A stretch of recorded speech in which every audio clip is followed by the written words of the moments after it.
can hurt you, Russia. You don't have too many of these things. And one by one, we can take you out. Things like the strategic bomber fleet, which the drones took out the other day, looks like a drone again this time. The attacks against Russian oil and energy infrastructure, all of those are causing pain. Hello and welcome to Frontline with me, Philip Ingram. Now, today on day, I think it's 1,393 of Vladimir Putin's 10-day special military operation, or full-scale invasion of Ukraine, we're very privileged to be talking once again to Sean Bell. Sean, a former RAF fighter pilot, well, actually, a special fighter pilot because he used to fly Harrier jump jets. I love them to bits. And a former Air Vice Marshal in the RAF, now a military analyst, and co-founder of Red Matrix Productions and the High Ground podcast. And you're an ambassador for the RAF Association. I have to get that in. Sean, welcome back to Frontline. Philip, it's always a pleasure to join you. It's good to see you again. Now, there's lots going on around Ukraine, but there's not a lot hitting the press because of other horrible things that seem to be going on. But shipping is a big thing at the moment, and we're seeing Ukraine having more and more audacious attacks. We saw a submarine being attacked in a Russian harbor in the Black Sea. We've seen merchant shipping attacked in the Black Sea. Do you think this is a new and potentially dangerous phase of Ukraine's tactics, or is it an inevitable development of what we'd expect them to be doing? Yeah, it's always difficult to tell, isn't it? I mean, we have to bear in mind. I love that you keep count of these days. I'm just we're heading very shortly into the 5th year of this war. You know, a grinding war that, as you say, nobody expected Ukraine to last the initial onslaught, and it's been through amazing bravery, tenacity, international support, and innovation that's kept Ukraine in the fight. They are losing on the front line. They are being pushed back. We can get into that.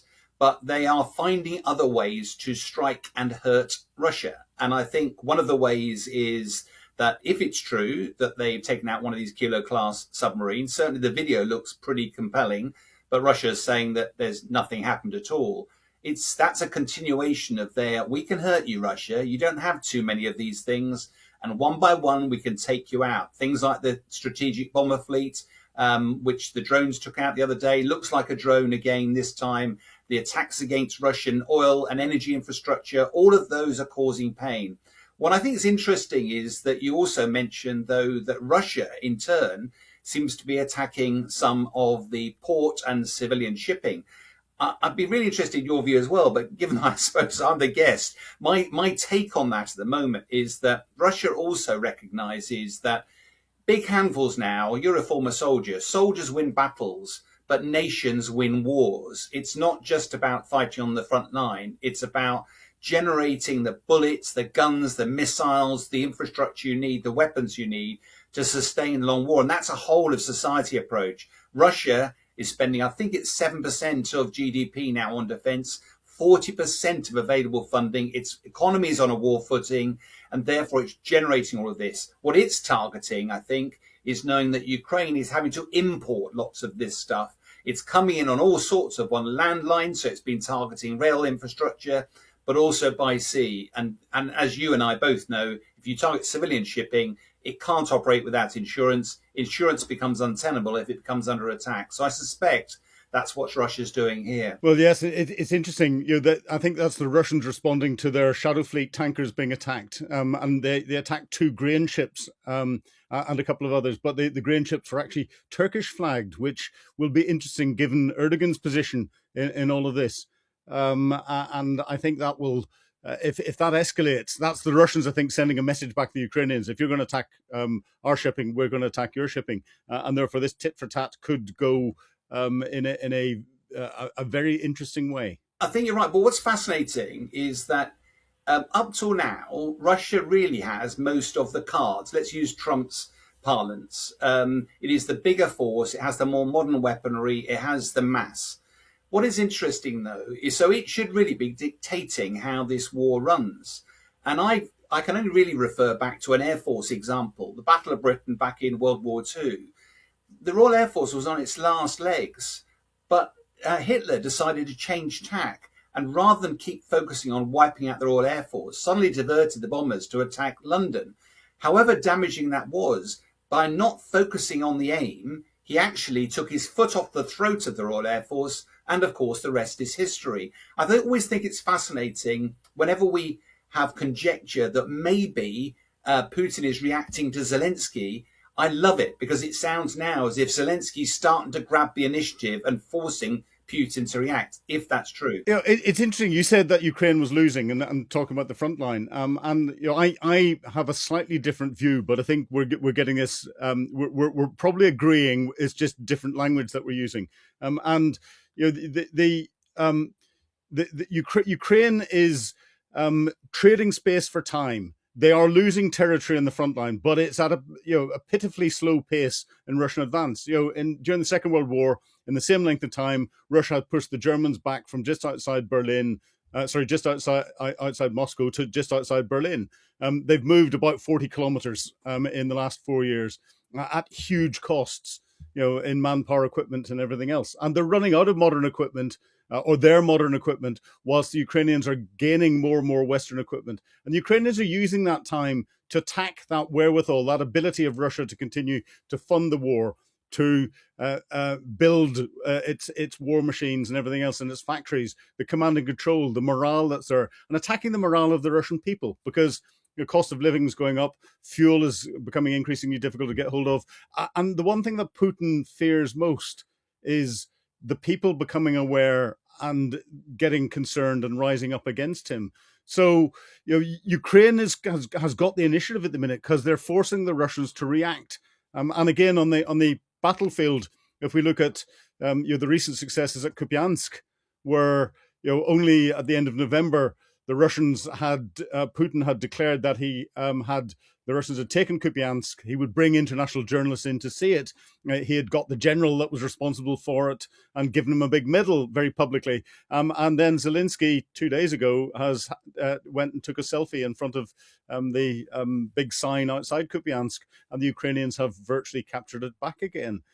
It's interesting what's going on, and this dichotomy between tactical and operational level success is something that always keeps us interested. Yeah, no, I don't disagree, but where I am slightly cynical is that there are some in the West, certainly I keep some of my security clearances to allow me to get some briefings from some fairly informed sources.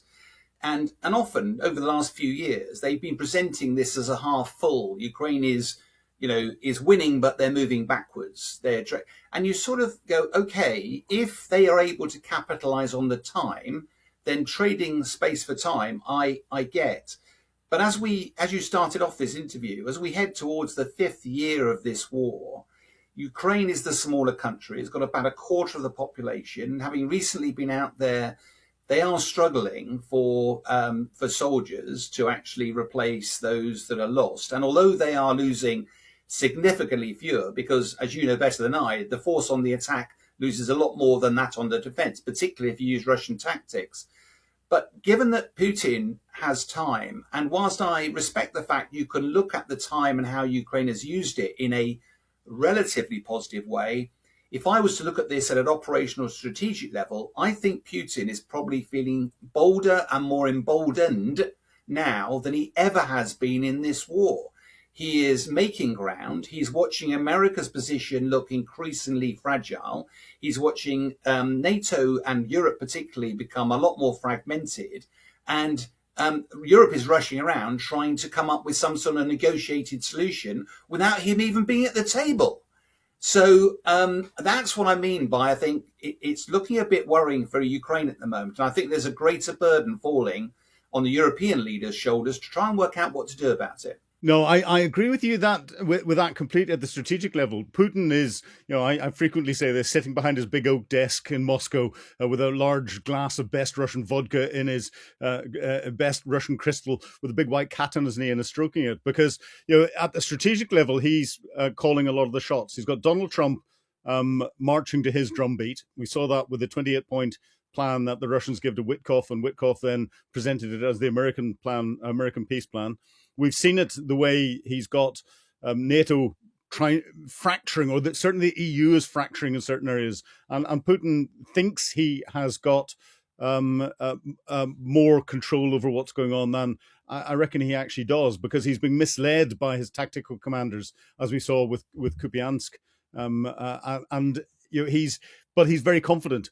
And that confidence comes into what's going on with Trump. And we've got the peace negotiations that are going on at the moment. And you talked about the European leaders in Berlin.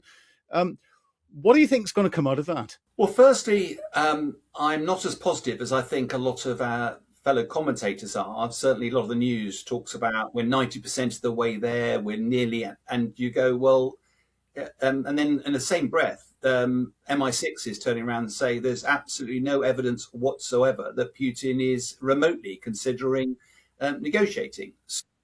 And the other thing is, I think it's very difficult to play these things out in public. You can't play negotiations like this in public because Zelensky knows that if he even gave a hint he'd be prepared to cede territory, Putin would take that as a free gift and come to the table. That's already part. That's not a negotiation. That's already. So the only thing that came out from it was alleged that Zelensky said that NATO wouldn't be on the table anymore. But you and I would probably violently agree that it was very unlikely NATO was ever going to be on the table. But the principle, the key issue, I think, here is that despite all the rhetoric, it's clearly up to Ukraine.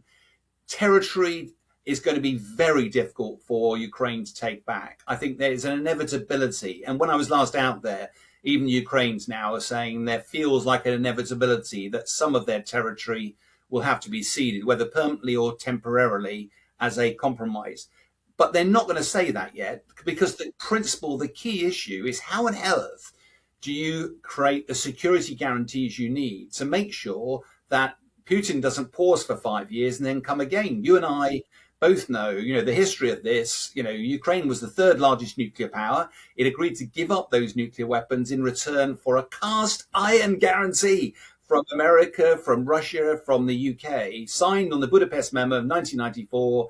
And within 20 years, Putin had ripped it up, moved into Crimea.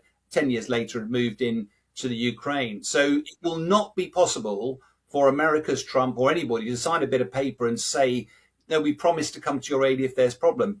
Zelensky will never accept that. And therefore, I think the issue, which a lot of Europeans are now stepping up, my final thoughts on this, and I'm really interested to hear your thoughts strategically here, is Ukraine is not a member of NATO. So you get the sense that the president is turning around and going, Trump's saying, right, why are we involved with this? I'm going to worry about China. I'm still committed to NATO. It's on the European continent. It's a European problem. And all of a sudden, Europe's going, we don't really, and it's not the United States of Europe. It's a whole bunch of individual countries with their own language, their own culture, their own priorities. How on earth do you drag those countries together? Probably the four powerhouses of France, Germany, Poland, and the UK. They probably could get a credible capability if they could work together on it. But the prevailing view, I think, is Putin will only stop when either he's achieved objectives or he's forced to stop. And I think there are a number of ways you and I could discuss about how that he could be forced to stop. And I think somebody's going to have to step up to the plate and make that happen. Yeah, well, we'll go on to that in a moment. But, I agree with you completely because, I think Europe is still trying to work out what it should have been working out 10, 15, 20 years ago, how it gets together and provides this collective defense without that US guarantee and without all the capabilities that the US brought to the table. And that's something that's scaring people because, it's a national requirement to get your defense budget and have your defenses the way that you want to get them configured. And we're looking at things. We get the warnings that come out of CDS, Chief of the Defence Staff, Sir Rich Knighton, yesterday in London, and he virtually echoed what the new head of MI6 said about the Russian threat and everything else. And it's quite clear that the UK is making all the right political noises about increasing our defence budget, but actually that's not turning into hard cash and capability being bought for the front line to match the perceived threat and to match the delta that there would be in the gap if the Americans withdrew. We're seeing other nations stepping up and buying kit, the Poles, the Germans, but it's the Poles and the Germans and the Scandinavian countries, of course. Do you think, what do you think of head MI6 and CDS's comments? And do you think that we are actually properly focused on the threat and as a country stepping up to the plate. Yeah, I mean, it's fascinating, isn't it? The headline, I think, is you related to Germany there. A colleague of mine was chatting to the chief of defence in Germany and talking to him about budgets. And he apparently, how much money have you got to spend? And he just apparently said, I've been told, keep spending, we'll tell you when to stop. And they are rearming because they absolutely see a war coming and they have to do something about it. I think what's fascinating, I don't know about you, but I've never seen such blunt comments from a chief of defence staff as we got from the Ruzzi lecture yesterday. And one could easily dismiss it as saying, OK, chief of the defence has decided to run rogue. I know Sir Rich Knighton very well. He's probably the smartest man of his generation, and he's not the man who is going to be shooting off his mouth. That was a sanctioned speech. I think the challenge at the moment, internal for the government, is we had a strategic defence review. New government comes in.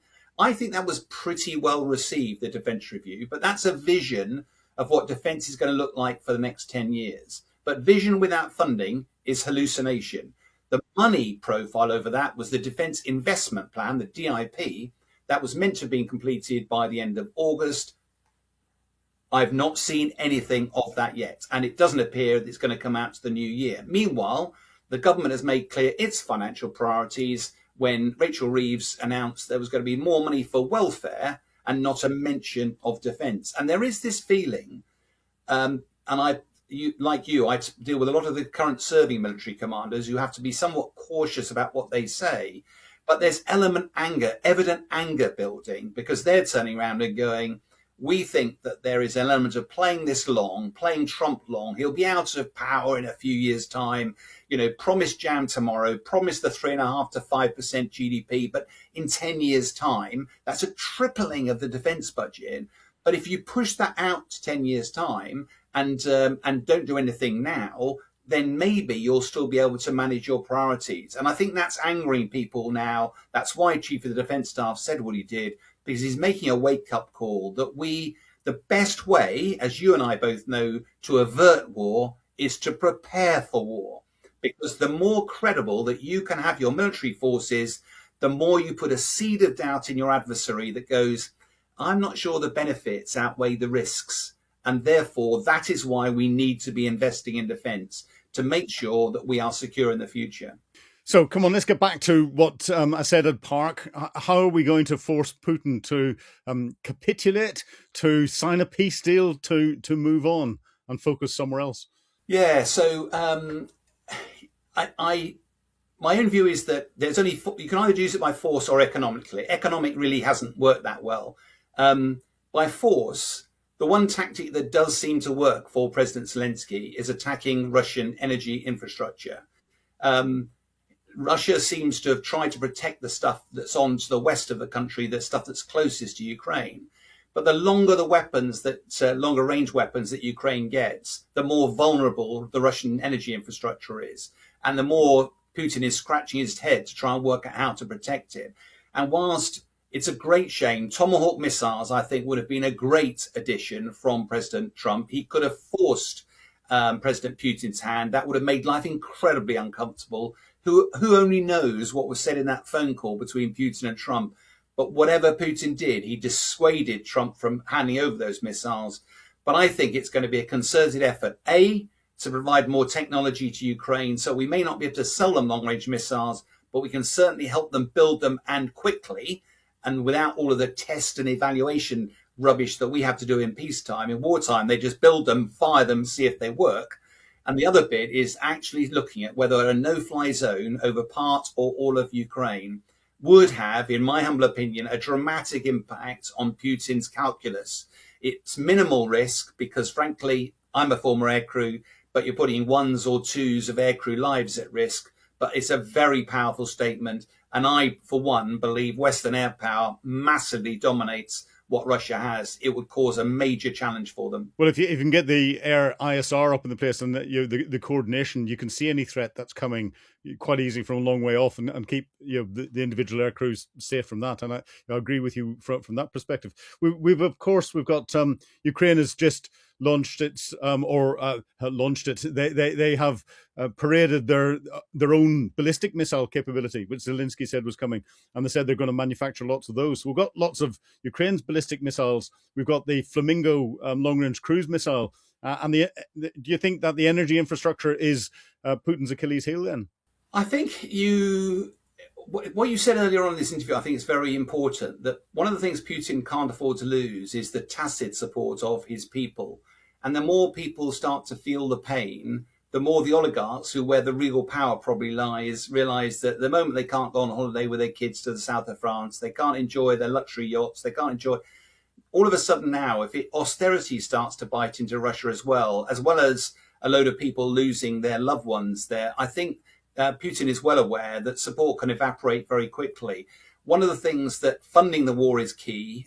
Funding the war seems to be coming from energy. Therefore, the more you can target that, as you said, there are shortcut falls in petrol and diesel at stations. There's less revenue coming in.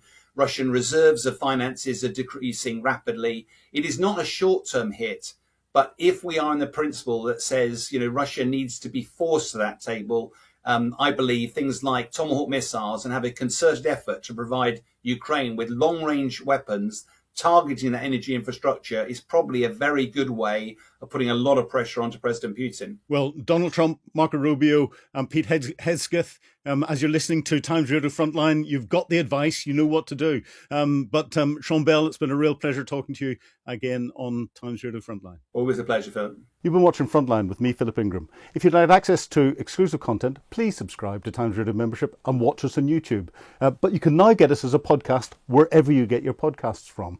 And don't forget, you can also listen to Times Radio for the latest updates on global affairs and read about them at thetimes.com. Thank you.